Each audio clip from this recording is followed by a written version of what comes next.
And good afternoon. You're listening to Ken Hudnall. This is the Ken Hudnall Show. Coming to you from our studios right here in exciting El Paso, Texas.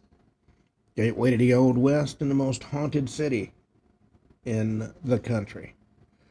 Well, today's December 22nd, the 356th day of the year. Just 9 days remain to the year's over with, and we'll start a new one. Holidays and observances. National Short Person Day.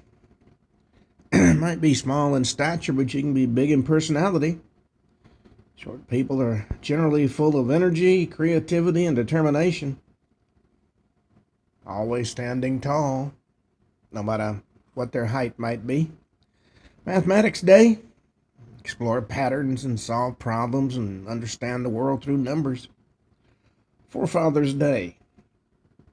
First Thanksgiving wasn't complete without it. Historic journey by sea to discover a new world and a newfound freedom. And National Date Nut Bread Day. Fruity, nutty bake with butter or cream cheese. You can have a bread eating contest. National Cookie Exchange Day. Anne and Samantha Day. We're talking about this shines a light on two young girls whose voices continue to echo through time. Anne Frank, a Jewish teenager, documented her life in hiding during World War II in a diary that has touched millions of people. Samantha Smith, an American schoolgirl, reached out to Soviet leader Yuri Andropov during the Cold War. She wanted to get peace. Both demonstrated remarkable courage and hope, leaving lasting impressions on the world. The Diary of Anne Frank. I guess I was about 10 or 12 when I read that. Zagreb Advent. Hanukkah, the Festival of Lights. Time for family and delicious food and stories that remind us of hope's enduring glow in the darkest of times. Christmas Bird Count Week. Advent. Artes Mundi. And Saturnalia, which is a festival. It dates back to Roman times. And Blue Christmas. Well, most people are at home opening presents and enjoying good food. Emergency workers are on duty, ensuring the safety of their communities over the holidays. Famous people born on this date. The baby. Jean-Michel Basquiat. All right. We're going to see what stories we have in the news today. Well, Colorado governors accused President Trump of playing political games after FEMA denies disaster request. Colorado Governor Jared Polis, a Democrat, yesterday accused President Trump of playing political games after the federal government denied disaster declaration request after wildfires and flooding this year in the Centennial State. The governor got 2 denial letters from the Federal Emergency Management Agency late on Saturday. The letters came after Polis requested major disaster declarations after wildfires and mudslides in August and what he called historic flooding across the southwest Colorado in October. He denounced the administration's denials and said the state would appeal the decision. Coloradans impacted by the elk and leaf fires and the flooding of southwestern Colorado deserve better than the political games President Trump is playing, he said in a statement. Colorado's 2 U.S. senators, Democrats Michael Bennet and John Hickenlooper, also blasted the administration for the denials. FEMA's denial of Colorado's request for federal disaster assistance is unacceptable, Bennett wrote on X. Western Colorado communities need help recovering after the historic flooding and wildfires this year, and federal assistance ought to be available to every state and county that needs it. Well, everybody blames President Trump, but I would point out that administrators initially make the decisions, not the president himself. Well, a leaked University of Illinois lecture material blames President Trump for white supremacy, embracing far-left activism. A leaked PowerPoint lesson from a first-year education course at the University of Illinois at Urbana-Champaign show extreme left-wing bias on the topic of illegal immigration, as well as race and gender. Fox News got slides of Education 201, an education course for the first semester students, titled Identity and Difference in Education. That came from a student whistleblower.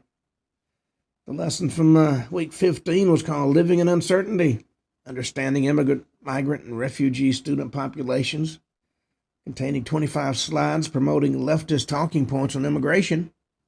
The course is taught by Professor Gabriel Rodriguez in the School's College of Education. First slide shows a photo of a person holding a sign at a demonstration that reads, "No human being is illegal." Well, if you don't have borders, you don't have a country. And that's something that seems to get overlooked by most education agencies. For Michael Bolton, and of course, my system just went kaplooey. Michael Bolton is in very good health. His daughters share positive updates on his brain cancer battle. His daughter shared a positive update on his health as the singer continues to fight glioblastoma, a rare and aggressive form of brain cancer. 72-year-old two-time Grammy Award winner previously revealed he was diagnosed with the disease in December 2023 after undergoing emergency surgery that resulted in doctors removing his brain tumor in its entirety. Underwent a second brain surgery in January 2024 following an infection, and finished radiation and chemotherapy treatment in October of that year. He now undergoes MRIs every 2 months to ensure his tumor hadn't returned, as glioblastoma has a high recurrence rate. During a recent interview with ARP, his three daughters, Issa, Holly, and Taryn, who become his primary caregivers, shed some light on his cancer battle. Yep, losing an entire generation with various ailments. Well, 60 Minutes has postponed a segment on migrant inmates, El Salvador's CECOT prison. They delayed the segment interviewing inmates who were sent to El Salvador's maximum security prison after being deported by the Trump administration. The segment, entitled Inside CECOT, was originally going to feature correspondent Sharon Alfonsi interviewing some of the now released deportees who described the brutal and torturous conditions. Earlier this year, the Trump administration deported hundreds of Venezuelan migrants to El Salvador, a country most had no ties to, claiming they were terrorists. And this move, of course, sparked an ongoing legal battle, and 9 months later, the U.S. government still hadn't released the names of all those deported and placed in CECOT, one of El Salvador's harshest prisons. That's according to a press release. Hours before the episode was going to air on Sunday, the show released a editor's note on X, delaying this segment. They said the broadcast lineup for tonight's edition of 60 Minutes has been updated. A report entitled Inside CECOT will air in a future broadcast, according to the note.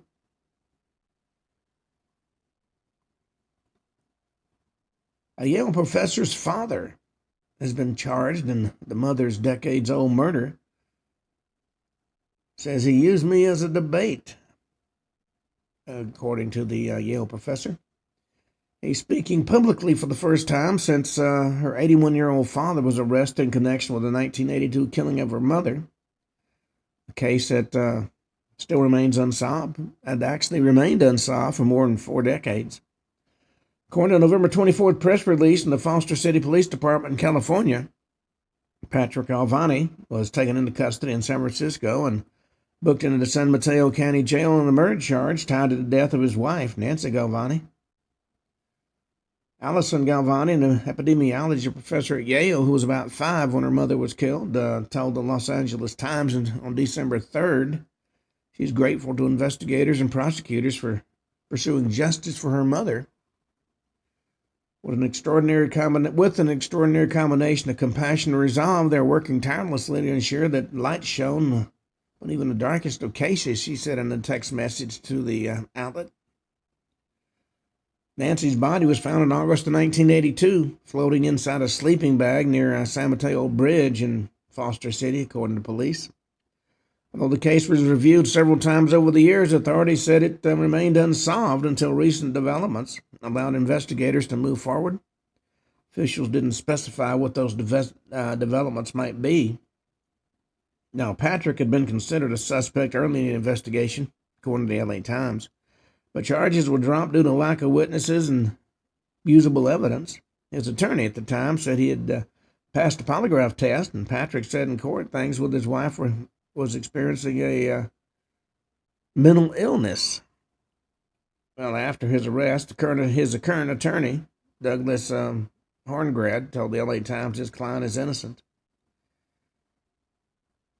Well, a lot of old cases are being looked at again. Well, if you're flying for Christmas, there are 3 travel mistakes that can ruin holiday trips and get people in trouble. It's not always winter storms or airline mishaps that disrupt holiday flights. Sometimes it's the passengers themselves. With millions of Americans preparing to fly to see family or friends for the holidays, former flight attendants warning travelers not to commit common mistakes that can turn Christmas air travel into complete chaos or make it more unpleasant than it has to be. These 3 issues tend to surface every Christmas and can quickly turn a routine flight into a stressful experience. That's according to Sky Taylor, former flight attendant for 17 years. Number 1, clogging up the overhead bins.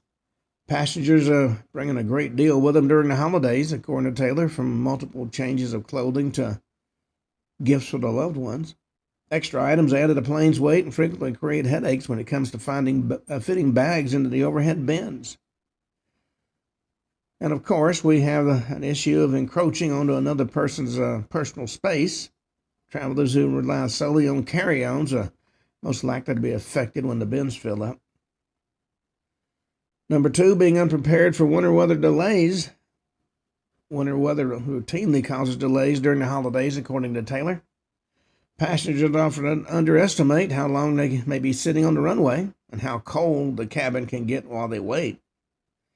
I've been on flights where the plane sits on the runway and we literally see our breath. Flights arriving from colder destinations such as New York are especially prone to additional delays because of snow or de-icing. And number 3, behaving rudely toward the crew. She said frustration with delays or overcrowding issues can lead travelers to lash out improperly at crew members, according to Taylor.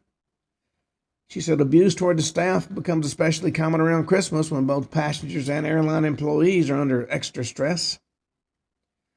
She said, we're humans just like you. People and crew are away from home, sitting in a hotel room rather than on their own at Christmas. They're all missing family or flying on the day to get you to yours. She said the last thing you have to remember is we're humans just like you are, so use some humanity. Well, there's a number of things food safety experts say they will not order when dining out at restaurants. Even foods most Americans consider healthy can pose serious foodborne illness risk, according to experts.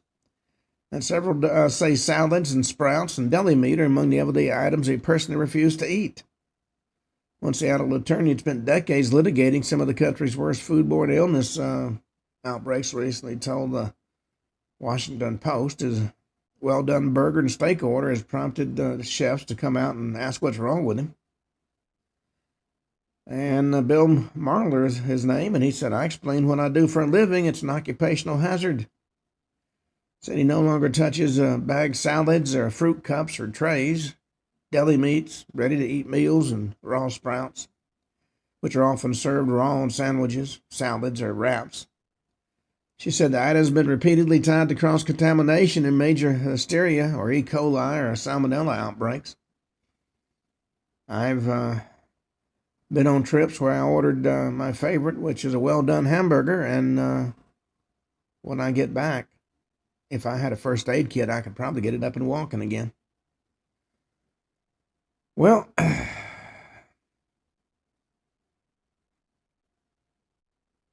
Melania Trump's makeup artist and has hit back at hate, says she was counseled for working with the First Family. Said she was a Christian kid in Hollywood. She learned a few things about the cancel culture. She said for most of her life, she's lived simultaneously in two very different worlds. She wrote a book called I'm the Worst, where she details her story of both having grown up a pastor's kid and the son of a best-selling Christian author, living in the faith community many know as the Christian church. At the very same time, working as a television and film actor in the entertainment industry, or as some know it, secular Hollywood for the better part of 20 years. If you listen to some preachers or much of the mainstream media, then have you believe that both of these worlds are completely different from an outside perspective fueled by blogs and headlines and comment sections, it does make sense. But having lived in and loved both worlds, tells that you have many wonderful things in common. Each revolve around great stories and each have immeasurable influence around the world. Well, having spent some time in Hollywood dealing with some of the entertainment community, quite often they're worlds apart. New York parents say kids freeze on mandated electric school buses during the brutal winter weather. When we lived in New York for 3 years, let me tell you, new definition for the word cold. You know, parents report children coming home cold if the driver's told that the heating drains the battery capacity. Parents in western New York are raising alarms over cold rides and breakdowns after officials mandated all school buses purchased have to be electric by 2027. Local outlet WIVB reported the laws are on the ire of parents in the Lakeshore Central School District. Station got several calls about the electric buses, with parents claiming their children were freezing when they came home from school. The WIVB that district operates 23 electric buses, 24 gasoline buses, and 4 full-size diesel buses. According to Scott Zilbro, a local parent, the heaters on the bus run off the same electricity as the bus does. And the students are told it drains the battery of the bus itself to run the heater. So you get on and you hope for the best. Well, the Steelers escaped with a win as a penalty wiped out the Lions' wild game-ending touchdown. Pittsburgh Steelers escaped Detroit with a 29-24 win over the Lions on Sunday as the game came down to the final seconds. Jared Goff said and the Lions had one last chance. The team earned multiple shots at the end zone after fighting through penalty flags. Goff thought he had wide receiver Amon-Ra St. Brown for the go-ahead score, but the offensive pass interference was called on Isaac Tisla, which negated the score. A false start penalty then moved the Lions back even further from the goalpost. Well, when you get into some of these games, strange things happen. Well, let's take a look back at 2025, which is almost over. President Trump yanked federal funding from the NPR, and a move conservative advocates said was long overdue. NPR was long lambasted by President Trump and other Republicans as a left-leaning institution that didn't deserve taxpayer money. But after years of banter, federal funding was finally cut in 2025. President Trump said he'd love to remove federal funding outlets, NPR and PBS, during a meeting at the White House in late March. And he fulfilled that goal in July when he signed into law his roughly $9 billion rescission package. That package included over $1 billion in cuts from the Corporation for Public Broadcasting, the government-backed funding arm for NPR and PBS. That clawback package teed up cuts to woke spending on foreign aid programs and public media, as Republicans finally took federal money from NPR in a move advocates said was long overdue. Some of the stories I've heard come off NPR, you would think we were sitting in the middle of Russia. Well, an Major League Baseball star takes issue with Disney Cruise Line over a man dressed as a woman. Former MLB All-Star Ender Enciaret expressed his frustration with one part of the Disney Cruise Line on Sunday in a social media post. He wrote he was upset men were dressing as women on the cruises that are geared toward children more than adults. He said, hey, at Disney Cruise, love your cruises except for the part that there are men dressed as women, he wrote on X. Thought you already got over it. Three-time Gold Glove outfielder didn't specify what occurred on the cruise he was on, but he did push back on those who were accusing him of spreading hate on social media. Nicki Minaj has praised President Trump. J.D. Vance at a TPUSA event said she has the utmost respect for him. Rapper Nicki Minaj praised President Trump and Vice President Vance during her surprise appearance at Turning Point USA, America's first conference on Sunday.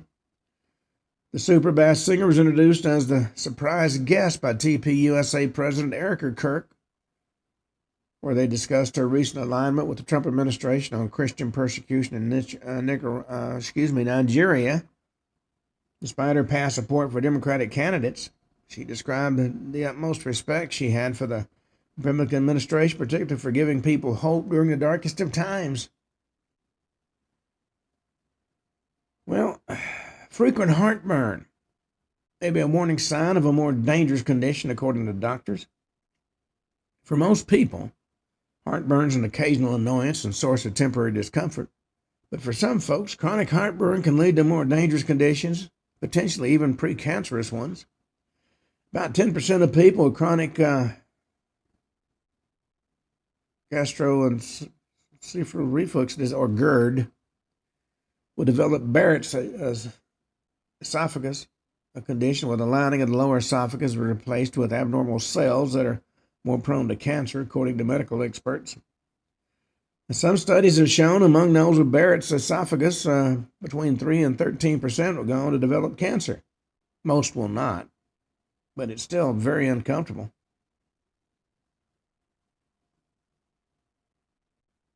Well, a veteran turned to CEO has revealed one key to saving American jobs and the economy.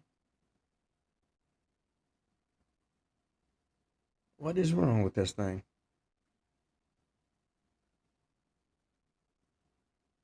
Well, we'll have to hit that story later. Where Australia terror attack exposes ISIS resurgence as experts warn of global jihadist networks.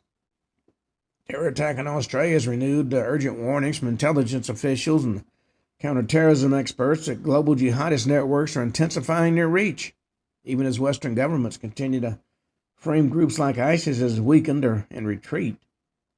But Roggio, a senior fellow at the Foundation for Defense of Democracies and one of the longest-running trackers of jihadist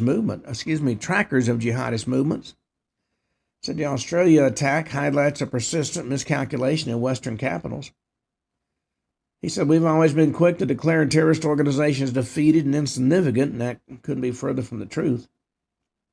He's also the managing editor of the Long War Journal. He said ISIS remains far from dismantled despite the collapse of its territorial caliphate. Well, I think we're going to see before this decade is out that they're anything but defeated. Pelosi says Trump's mental incapacity was on display during his address to the nation. Former House Speaker Nancy Pelosi, Democrat of California, said President Trump's speech last week to the nation was proof of his mental incapacity during a new interview on ABC News.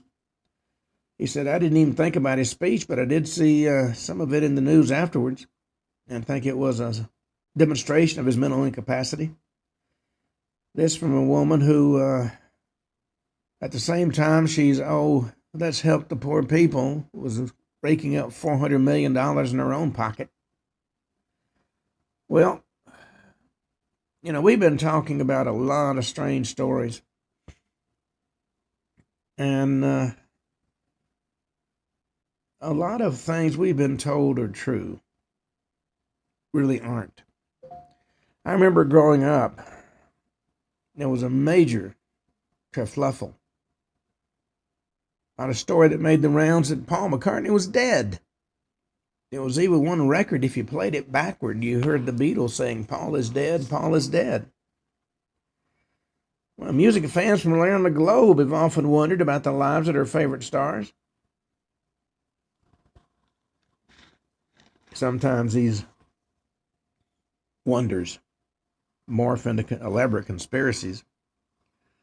Look at the two of the strangest rumors that rock and roll history put forth. The first, of course, was Paul is dead, which claims that Paul McCartney and the Beatles died and was replaced by a stand-in. And my favorite, the story that Elvis Presley did not die.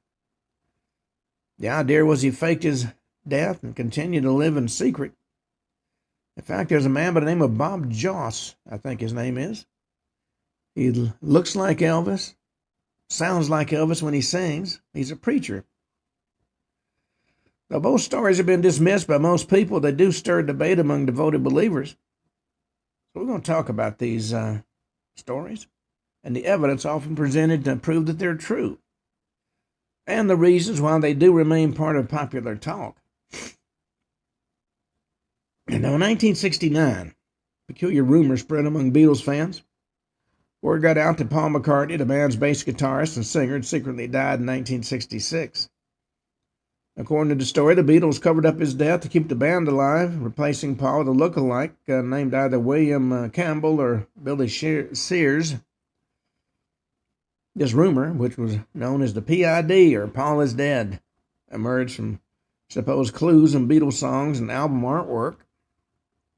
All started when fans noticed oddities in the Beatles album covers and lyrics. Radio DJ in the U.S. received a tip about hidden clues that Paul McCartney had died in a car crash. DJ talked about it on the air, leading thousands of curious fans to investigate the Beatles' music and record sleeves. And that rumor soon gained momentum, with newspapers running headlines like, "Is Beatle Paul McCartney dead?" And even though Paul was clearly still around doing interviews, that rumor took on a life of its own. Supporters of this particular theory point to such things as album covers. Sgt. Pepper's Lonely Heart Club Band in 1967, fans claimed the word Paul is spelled out by flowers on the cover, or that a hand placed over Paul's head in the picture hints at death. Then in Abbey Road in 1969, the famous crosswalk photo supposedly shows a funeral procession. John was a preacher wearing white. Ringo was the mourner in the black suit, and Paul is the corpse, barefoot and out of step. And George is the gravedigger wearing denim clothes. Paul is also holding a cigarette in his right hand, though he's left-handed, which some take as a sign of a stand-in.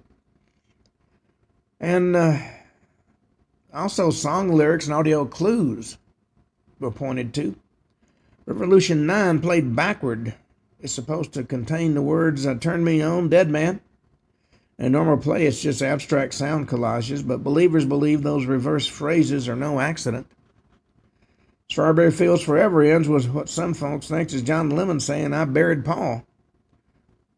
Lennon later stated he's actually saying cranberry sauce. And, of course, some fans use old photos to claim that Paul's face shape or ears changed drastically after 1966. They think plastic surgery or photo editing might hide the imposter's differences. And Paul McCartney himself has joked about the rumor many times. In interviews, he dismisses it, saying if he were actually gone, he wouldn't be talking to him. Experts in photography and forensics note that changes in camera angles and lighting and age can alter appearances. Friends and family also confirm that Paul has always been the same person. When the Beatles parted ways in 1970, Paul continued a successful solo career and formed the band Wings, all of which would be very challenging for an imposter to manage so convincingly. And if he was dead, he probably wouldn't be singing at the rate he does. Well, despite clear evidence that Paul McCartney is alive and well, some loyal believers keep analyzing the Beatles' discography, good Lord, for hidden messages. The song remains a famous pop culture oddity. Younger generations sometimes rediscover the rumor and share it online. And while most see the Paul is dead tale as amusing, it reveals how fans can read deep meaning into music and artwork. And some folks just are determined not to let go of some theory they picked up off the internet. Remember, with the internet, just like the National Enquirer, before anything is put on the internet, we all know they check and double check. Oh, yes. Well, let's talk about the story that Elvis is alive. You know, he was the king of rock and roll. Elvis Presley, often called simply Elvis, passed away in 1977. He is 42 years old, found unresponsive in his home, Graceland in Memphis, Tennessee. Officials attributed his death to heart complications, possibly worsened by prescription medication. And millions of fans mourned. But soon after his funeral, rumor emerged that Elvis faked his passing to escape fame and debt and threats. You know, various odd details about Elvis's final days led to this suspicion. Some visitors at Elvis's funeral claimed the body in the coffin looked waxen or artificial. They guessed it could have been a wax figure. Well, the name on his tombstone reads Elvis Aaron Presley, spelled with 2 A's in his middle name. Elvis often used the single A-R-O-N. Believers think this slight difference means the tomb is not truly his. In the months following 1977, numerous people claimed they'd spotted Elvis at gas stations and diners and traveling under different names. One of the first sightings was in Kalamazoo, Michigan. Local newspapers ran a story fueling the idea that Elvis had actually gone underground. Tabloids printed images of older men who vaguely resembled Elvis. Some stories said he had joined a religious retreat, entered witness protection, or been quiet in a small town. For years, I heard he was running the Burger King in Saginaw, Michigan. Never got a chance to go and check it out.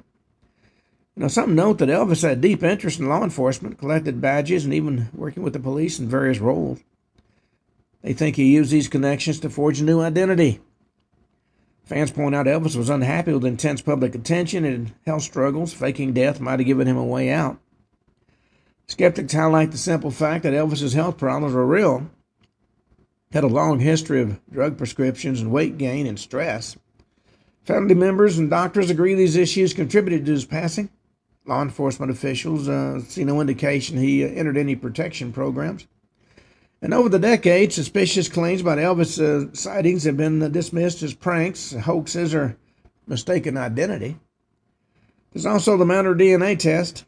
In some cases, people claim to be Elvis or to have Elvis's hair were tested. These didn't match Elvis Presley's known DNA.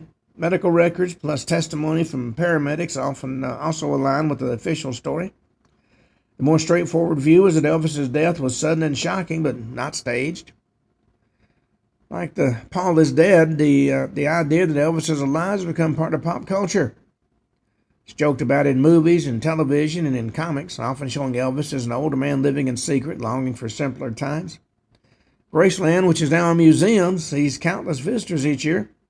Some fans still quietly hold out hope Elvis lives, maybe waiting for the right moment to reveal himself. And the story also connects to a wider pattern of celebrity rumors suggesting that famous figures might slip away from the limelight. Well, you have to ask yourself why these type of theories do flourish. You know, both Paul McCartney and Elvis Presley are iconic figures. Fans can feel a strong attachment to their music and personalities in the face of shocking or sad events like a rumored death or an actual passing. Some might refuse to believe the death. It can lead them to adopt an alternative theory that keeps the star spirit alive. You know, Paul is Dead turns everyday album art into a hidden puzzle, while the story that Elvis is alive keeps the King's legend going indefinitely. Well, when rumors surface, media outlets often jump on them, especially if they involve big names. In the late 1960s and 70s, tabloids grew in popularity and sensational stories sold well. Today, the internet amplifies even the strangest of ideas. A single post or video can spread globally, reaching fans who from various regions find the notion appealing or intriguing. And once a rumor gains traction, it can stick around for decades. Many people enjoy the idea that there's more than meets the eye. They might comb through records or interviews seeking secret hints left by a star. Or they might believe that a popular artist would do anything to escape the burden of fame. These mindsets add fuel to theories like Elvis is alive. Maybe fans find comfort in thinking their idol's still out there somewhere, safe, happy, and hidden. And in some cases, official accounts of events do contain inconsistencies. Now, these inconsistencies might be due to human error, incomplete information, or private family matters, but these small mistakes can be read as major clues by conspiracy-minded fans. And if a death certificate has an odd detail or a photo looks off, they might suspect a grand cover-up. Rather than a tragic end, fans turn to a more dynamic storyline. Two of the most bizarre ideas in music history insist that famous stars haven't followed the paths we think. For the Beatles, the rumor that Paul McCartney secretly passed away in the 1960s was swapped with a look-alike. And for Elvis, the claim is he staged his own passing to live in quiet privacy. Both cases, Paul is dead, centered on supposed clues hidden in lyrics and album art. Most fans accept Paul never died. The real McCartney continues to perform. And of course, the story that Elvis is alive is based on suspicious funeral details and many reported sightings. Medical evidence and eyewitness accounts confirm Elvis died in 1977, but that legend does persist. I saw a picture that was taken during his funeral at Graceland, and it was shooting across his gravesite toward one of the outbuildings. And through a screen door, for all the world, it looked like Elvis Presley sitting in a chair watching the crowds around his supposed funeral. Do I believe Elvis is dead? Well, before I answer that question, I suggest you go listen to some of the singing by Pastor Joss. All right, this next one, we're going to talk about the killing of Tupac Shakur. Supposedly, he has a secret hideout, and it was a Titanic switch. Well, we're going to explore two seemingly unrelated conspiracies that do share a common thread. They both suggest major events didn't happen like we believe. Some folks claim that Tupac Shakur, a famous hip-hop artist, is alive and living somewhere hidden.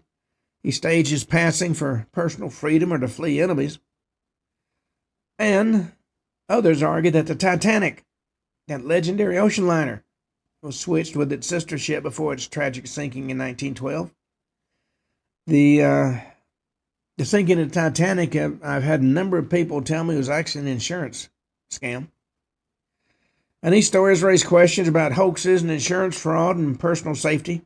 Official accounts say Tupac was shot and the Titanic sank after hitting an iceberg. These conspiracy theories trying to rewrite history.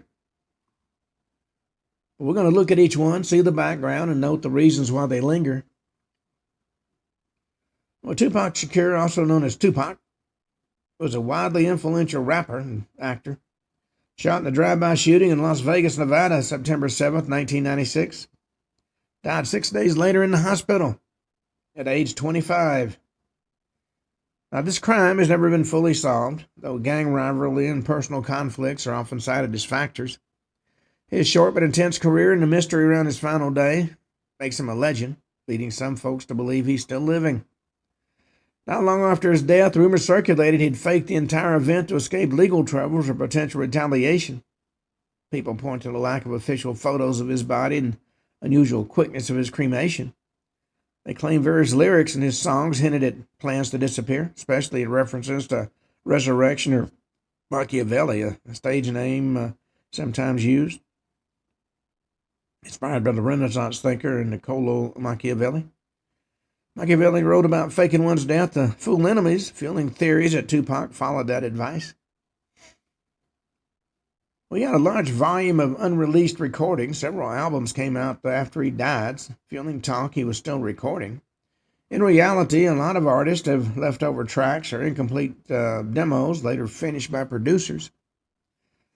Occasional photos appear online supposedly showing Tupac living under a new identity, often with a different name or location in the Caribbean, Cuba, or Malaysia.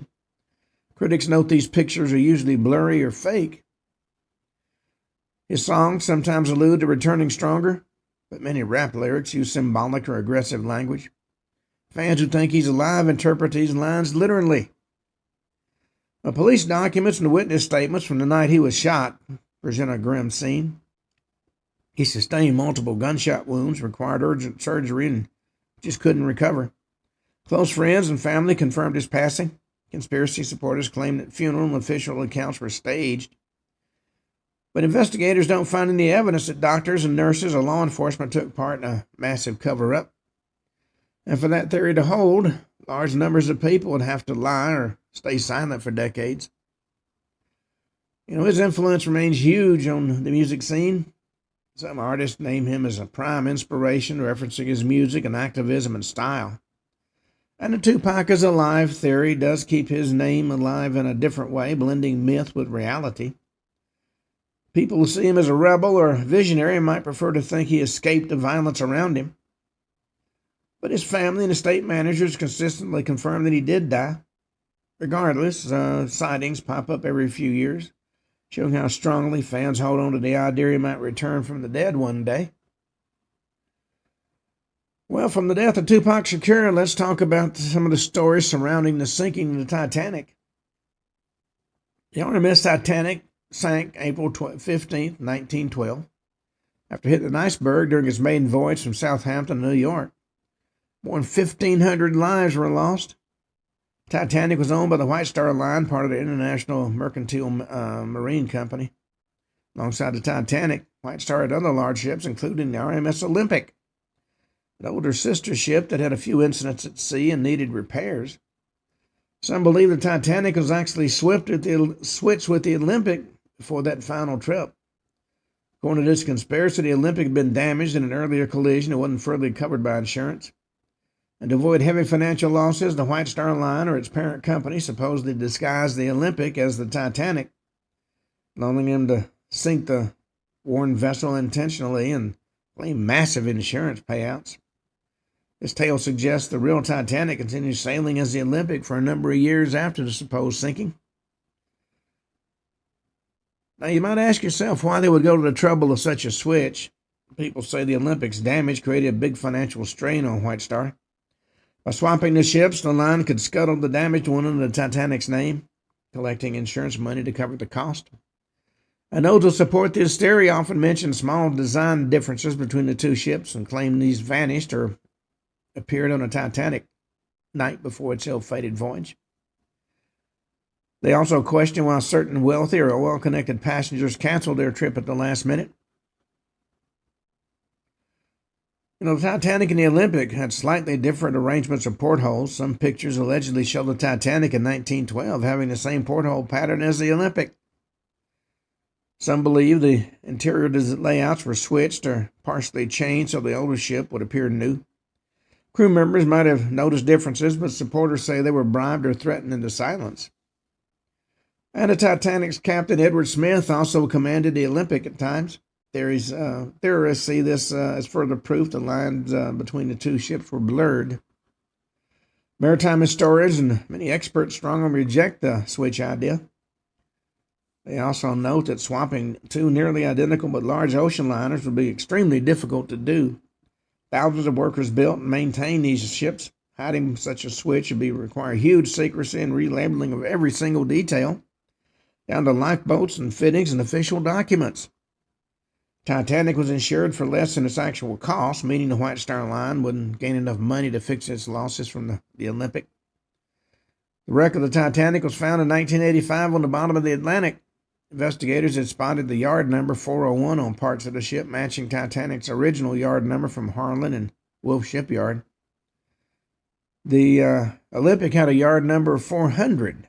These details stand as strong proof the sunken liner is indeed the Titanic. And despite the evidence, this theory does persist. Much like other conspiracies, the Titanic switch story feeds on suspicious coincidences, incomplete insurance records, and the fact the sinking was a major catastrophe. People find it intriguing to think that one of history's most famous disasters might have been planned for profit. Documentaries and books and online forums continue to debate the matter. But mainstream researchers point to physical remains, historical documents, and the improbability of keeping thousands of workers quiet as reasons to doubt any swap took place. Now, both theories involve significant disbelief in widely accepted facts. For Tupac, it's the official account of a violent shooting in Las Vegas. For the Titanic, it's the reports of a doomed maiden voyage. People who support these ideas often say the media and powerful interests hide or distort the truth. With Tupac, some think he wanted freedom from record label conflicts or gang pressure. And if he escaped, he could actually live unbothered. With the Titanic, supporters suppose the ship swap was all about insurance money. In both cases, the quest for financial or personal security is central to the rumor. And with Tupac, lack of official photos, quick cremation, and unsolved crime supports the idea he might not have died. With the Titanic, gaps in insurance documents, changed passenger lists, and subtle ship design differences give rise to a lot of theories. When official records leave holes or appear contradictory, conspiracies flourish to fill those gaps with alternative narratives. A large portion of the public has strong feelings about Tupac, who was seen as a voice for his generation. Similarly, the Titanic holds a timeless emotional pull because so many lives were lost in a tragic, dramatic way. An emotional weight can make alternative theories more compelling. People want to believe something bigger, or they feel the story's too simple or suspicious as it's normally told. And even long after these events, new clues tend to turn up. A photo of a person resembling Tupac might surface, or a new documentary might highlight small anomalies in the Titanic's engineering. Online communities dissect these details, and each time skepticism meets with unwavering belief. This cycle fuels the theories, keeping them alive in discussions and interviews, and sometimes in mainstream media. Or the Tupac secret hideout theory and the Titanic ship swap theory. I can't talk. The theory both question official narratives of high-profile events. With Tupac's secret hideout, this suggests the famous rapper staged his own departure to avoid danger or start anew. Fans cite posthumous music, potential sightings, suspicious burial details.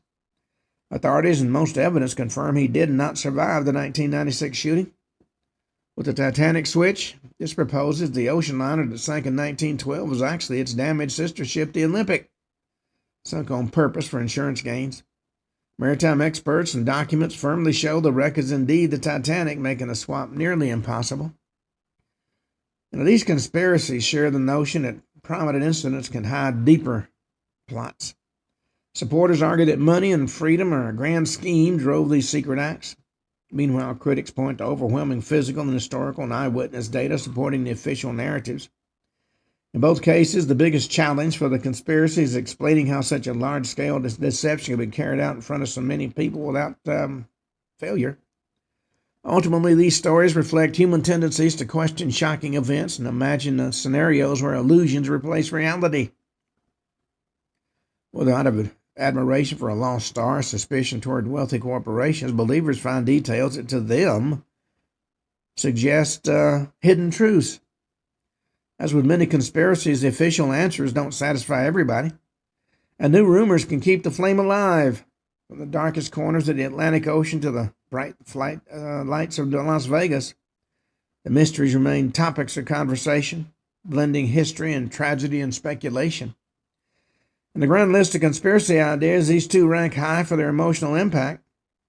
Fans who long for Tupac's return, or those suspecting a cunning maritime fraud, keep these tales alive and relevant. Realistically, evidence leans heavily toward the common accounts. Tupac actually died from gunshot wounds, and the ship that sank was the actual Titanic. But the appeal of a different outcome continues to attract curious minds, illustrating how legends form around events, both personal and global. It sparks deep emotional and perpetual intrigue.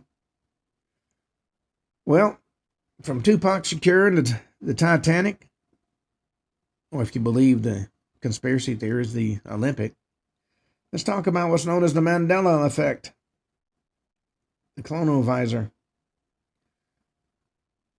Or maybe it's the Mandela effect. In our everyday lives, we rely on memories to help us understand the past, but sometimes different people recall events in ways that don't match what the record shows. And this can lead to confusion and jokes or deeper questions about reality. Now, two topics that relate to these puzzling experiences are the Mandela effect and the alleged device known as the chronovisor. The Mandela effect describes when large groups of people remember something one way and evidence shows it was another way. The chronovisor, meanwhile, is said to be a secret machine. It lets people see the past in living color. Both ideas push us to think about whether time is set or if there might be hidden means of changing or at least viewing history. So we're going to examine the origins of these main claims and what skeptics say about these unusual conspiracies. Well, the phrase the Mandela effect was coined by Fiona Broome about the year 2009. She realized that she and others remember Nelson Mandela, South Africa's famous leader, dying in prison in the 1980s, which never happened. Mandela was freed from prison, went on to become president, and passed away in 2013. Still, a lot of individuals are sure they recall seeing news coverage of his funeral decades before. And this mismatch between personal recollection and actual facts sparked the idea that maybe something else was going on. The Mandela effect occurs when a group of people share the same inaccurate memory of an event, name, or detail. It's not just confusion between similar items, but a real sense that reality is shifted or that they somehow recall an alternative timeline. People often say, I'm sure it was spelled differently, or I remember a scene in that movie that just isn't there. Over time, these shared false memories have formed a list of examples posted across the internet, fueling debate about how they arise. Let's talk about the Berenstain or the Berenstain Bears. Many people are certain a children's book series used to be spelled Berenstain, Berenstein. In reality, it's always been Berenstain, Berenstain. And the Fruit of the Loom logo. Some recall the logo resembling a cornucopia behind the fruit. However, official records and the images show no cornucopia was ever part of that design. There's even a theory about the Looney Tunes. I'm not talking about Congress. Some individuals remember this cartoon series as Looney Tunes. Toons. Check old clips and official merchandise. You'll find it's always been spelled Tunes. Then we got movie quotes. People recall lines differently than they truly are. Well-known instances, Luke, I am your father, from Star Wars. The real line is, no, I am your father. I know there's mirror, mirror on the wall from Snow White. The actual words are actually magic mirror on the wall. Those are just a few items on a long list that keeps growing as more people share their false memory experiences online. Well, one group of believers suggests that the Mandela effect occurs because our reality merges or slips between parallel timelines. In one timeline, a brand name or historical event spelled or occurs one way. In a different timeline, it's changed. Supposedly, some people retain memories from the older timeline. Then we've got what's known as simulation glitches. Another idea is that we live in a simulated reality, and the Mandela effect is a glitch in the program. Kind of like the Matrix, don't you know? Whenever the system is updated or changed, certain details shift, but some minds remember the prior version. And we've got human memory errors. Psychologists often say the simplest explanation is that the people don't remember things right. Our brains can mix up letters, assume patterns, or be influenced by common mistakes repeated around us.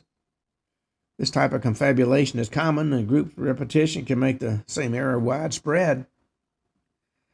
Well, researchers in memory science point out that the human mind is imperfect. We fill gaps with assumptions or rely on cues from others, leading to mass false memories. And the more a mistake is shared, the more it can feel correct. And moreover, brand names and logos and quotes can change slightly over time, adding confusion. For example, a marketing campaign might update a slogan and fans might recall the older version or even mix them up. Difference here is that with the Mandela effect, people report the confusion as if they are certain it was always the other way around. Well, why would this matter? Or even if the best explanation is the simplest slip in human memory, the Mandela effect highlights how unreliable our minds can be. It also shows our longing for mysteries. Some folks find comfort or excitement in the idea we might be living in a world with alternate timelines or hidden coding. Others worry that widespread acceptance of false memories can blur the line between fact and fiction. Either way, the Mandela effect invites us to examine how we process and store information. Feeds into broader questions about reality itself. And let's talk about the chronovisor, said to be a window to the past. While the Mandela effect deals with changes or perceived changes in what we remember, the chronovisor conspiracy suggests somebody built a machine to directly view past events. In the early 1970s, an Italian priest by the name of Father Pellegrino Ernetti claimed to have helped construct a device called the chronovisor. According to Ernetti, they had allowed users to see and even record major historical events like ancient Roman performances or biblical scenes. According to the story, the chronovisor supposedly used electromagnetic and sound waves to tune in to vibrations left behind by events in time. Ernetti claimed that important human actions leave an energy footprint to be accessed, much like a TV signal, if you've got the right equipment, of course. Ernetti suggested top minds helped build the chronovisor, including Enrico Fermi, famous for nuclear physics, Werner von Braun, a rockets engineering pioneer and former Nazi. No solid record of these figures ever working on such a machine together. And a story appeared in a magazine article showing a photograph that Ernetti claimed was an image captured of Jesus Christ during his crucifixion. Later, that picture was found to match a postcard of a statue in a church. Ernetti's claims are mostly discredited, but some folks still believe that device was real. And the concept of peering into the past has been fascinating for centuries. If you could watch real events from thousands of years ago, you could solve history's big questions. Did certain biblical stories happen exactly as described? How did lost civilizations look? This device would have major potential for personal political gain. Imagine seeing your ancestors or confirming a disputed event. The chronovisor, if it was real, would revolutionize archaeology and historical study. Now, skeptics point out that there's no physical evidence. Ernetti never produced the machine publicly, nor did he show verifiable footage of past events. That supposed photo of Jesus was revealed to be from a statue, causing a lot of folks to dismiss the entire claim. And the idea that all events leave a trace can be dialed up like a radio station conflicts with mainstream physics. Energy tends to spread out, and we don't see known phenomena. It leads us to listen in to the past. And some conspiracists say the Catholic Church hid or destroyed the coronavirus to prevent disruption of religious faith. Critics find no real proof of such an action, but the rumor continues because it adds mystery and drama. And although the chronovisor is not exactly a time travel machine, more like a time viewing device, it overlaps with broader conspiracies about secret experiments to manipulate time. Some claim governments might have built on Ernetti's work. They linked the chronovisor to rumored programs like the Philadelphia experiment or the hush test covered in earlier stories. The notion is that official groups want to keep the time-related technology under wraps. Well, on that note, we come to the end of today's show. We'll be back tomorrow. And don't forget, we've got just a few days till Christmas. So until tomorrow, this is Ken Hudnall for the Ken Hudnall Show saying have a truly great evening.